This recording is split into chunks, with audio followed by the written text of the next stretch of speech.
Mr. President, Dr. Biden, Madam Vice President, Mr. Emhoff, Americans, and the world. When day comes, we ask ourselves, where can we find light in this never-ending shade? The loss we carry, a sea we must wade. We've braved the belly of the beast. We've learned that quiet isn't always peace, and the norms and notions of what just isn't always just is. And yet the dawn is hours before we knew it. Somehow we do it. Somehow we've weathered and witnessed a nation that isn't broken, but simply unfinished. We, the successors of a country and a time where a skinny black girl descended from slaves and raised by a single mother can dream of becoming president, only to find herself reciting for one.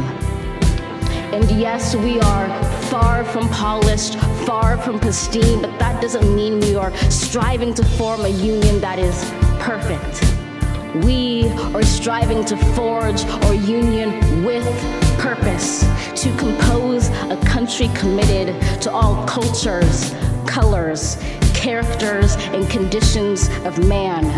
And so we lift our gazes not to what stands between us, but what stands before us. We close the divide because we know to put our future first. We must first put our differences aside. We lay down our arms so we can reach out our arms to one another. We seek hard to none and harmony for all. Let the globe, if nothing else, say this is true. That even as we grieved, we grew. That even as we hurt, we hoped. That even as we tired, we tried. That we'll forever be tied together, victorious.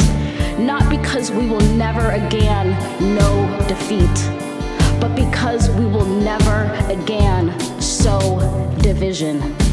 Scripture tells us to envision that everyone shall sit under their own vine and fig tree, and no one shall make them afraid.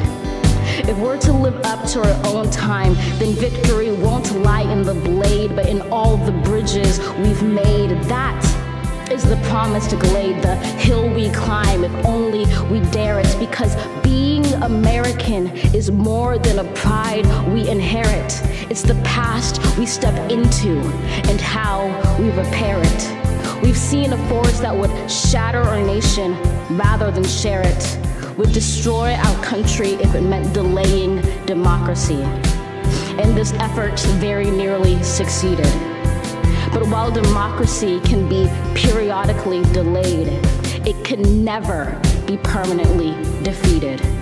In this truth, in this faith we trust, for while we have our eyes on the future, history has its eyes on us. This is the era of just redemption. We feared it in its inception. We did not feel prepared to be the heirs of such a terrifying hour, but within it we found the power to author a new chapter, to offer hope and laughter to ourselves. So, while once we asked, how could we possibly prevail over catastrophe?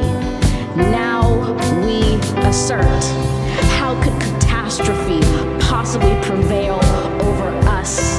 We will not march back to what was, but move to what shall be, a country that is bruised but whole, benevolent but bold, fierce and free.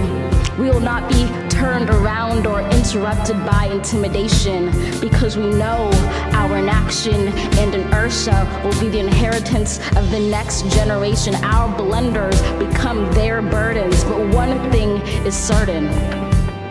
If we merge mercy with might and might with right, then love becomes our legacy and change our children's birthright.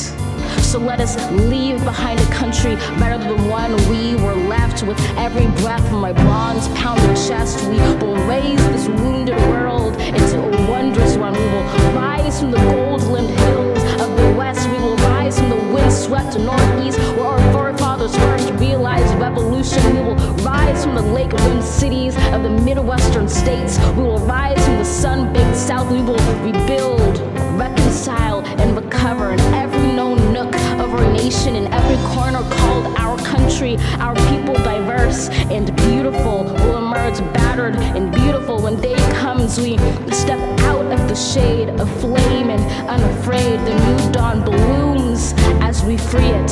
For there is always light if only we're brave enough to see it. If only